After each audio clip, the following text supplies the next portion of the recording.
குழந்தை கொடுக்குற அந்த தாய்ப்பாலை எடுத்து கண்ணுக்கு விடுவினோம். என்ன நடந்தாலும் அதுவும் இந்த கொண்டைச்சேவல் ரத்தம் விட்டா அலுவல் முடிஞ்சுது. வணக்கம் மக்களே, ஒரு முக்கியமான தகவல் ஒன்று நான் உங்களுக்கு சொல்ல போகிறேன். இது கன பேருக்கு தெரியாது, அதால் எல்லாருக்கும் பகிர்ந்து விட்டீங்களா நிறைய மக்கள் பிரயோசனப்படுவினோம். இந்த வெக்க காலத்தில் கண் நோய் வாரது. கண் நோய் வந்தால் எங்களோட ஊரில் நிறைய ப்ராக்டிஸ் இருக்குது, அதாவது வழக்கங்கள் வச்சிருப்பினோம். முக்கியமாக முளைப்பால் விடுறது, அதாவது என்னென்னு சொல்கிறது, குழந்தை அடைச்சிருக்கிறார்கள்ட்ட இந்த குழந்தை கொடுக்குற அந்த தாய்ப்பாலை எடுத்து கண்ணுக்கு விடுவினோம். அல்லது அந்த கோழின்ற சேவல் இருக்குது தானே, சேவல்ன்ற கொண்டையை வெட்டி போட்டு அந்த ரத்தத்தை விடுவினோம்.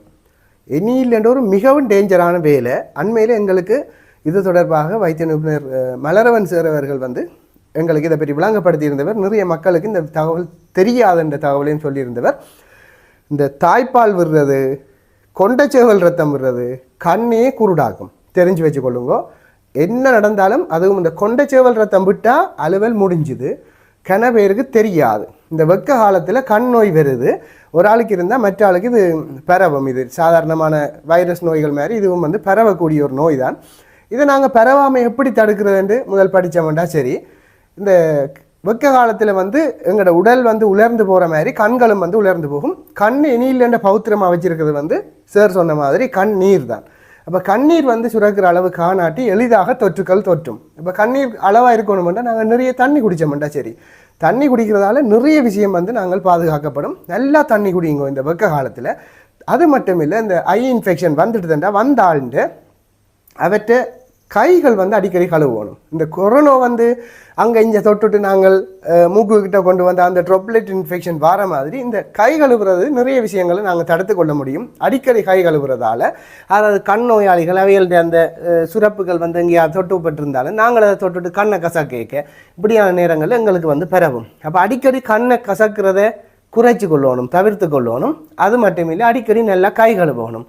இது மட்டும் இல்லை, இந்த கண்ணோய் வந்தாக்களின்ற பொதுவான சில என்னென்னு சொல்கிறது, துவாய், தலையணை, மேக்கப் ஐட்டங்கள் இப்படியானதில் நாங்கள் பயன்படுத்தக்கூடாது. அவர்களுக்கு அந்த தொற்று அவர்களோட உடலில் நீங்கி மட்டும் பயன்படுத்தக்கூடாது. எங்களோட ஊரில் பங்குனி மாதத்தில் அல்லது இப்படியான காலத்தில் அம்மாள் வருத்தம், அம்மை நோய் என்றும் இதையும் சில பேர் சொல்கிறது உண்டு. உண்மையான ரீசன் இந்த காலத்தில் வெப்பமான காலம் என்றதால கண்ணோய் வாரது. கண்ணோய் வாரது பிரச்சனை இல்லை. அப்படி ஒரு வேளை வந்துட்டுதுன்றா நீங்கள் செய்கிற பிழையான வேலை இந்த சேவல் ரத்தங்கள் விடுறது, முளைப்பால் விடுறது சரியான டேஞ்சர் என்ற தகவலை மக்களுக்கு சொல்லி வைத்திய நிபுணர் அவர்கள் அந்த விஷயத்தில் நிறைய பேருக்கு தெரியாத என்ற தகவலை சொல்லியிருந்தார். ஸோ இந்த விழிப்புணர்வு நிறைய பேருக்கு போகட்டும் என்று நான் நினைச்சேன். நான் ஏனென்றா அவர் திருப்ப சொன்ன விஷயமாக தான் இந்த கொண்டைச்சேவல் ரத்தத்தை விட்டால் கண்ணின்ற பார்வையே ஃபுல்லாக போயிடும்.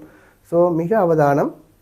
வடமாகாணத்தில் இந்த கண் தொடர்பாக நிறைய சேவைகளை ஆற்றி வரவர் மலரவன் சார். அவரை உங்களுக்கு நிறைய பேருக்கு தெரியும். கிட்டத்தட்ட இலங்கையிலேயே விரல் விட்டு எண்ணக்கூடிய ஒரு ஆள். இலங்கை சார்பாக கண்ணன் கதைச்சு அவரை பற்றி எல்லாரும் ஞாபகப்படுத்துகிற மாதிரியான ஒரு பெருமைக்குரியவர். நிறைய விஷயங்களை செய்து கொண்டு வரார். கிராமங்களுக்கு இந்த பார்வைகள் கிடைக்க வேணும், இந்த போக்குவரத்து வசதிகள் இல்லாத மக்களுக்கெல்லாம் பஸ்ஸில் ஏற்றி அந்த சர்ஜரிகளை அவைகளுக்கு ஏற்றி போட்டு சிகிச்சை அளித்து வீட்டுக்கு அனுப்புகிற மாதிரியெல்லாம் நிறைய வேலை திட்டங்களை செய்து கொண்டு வரார்.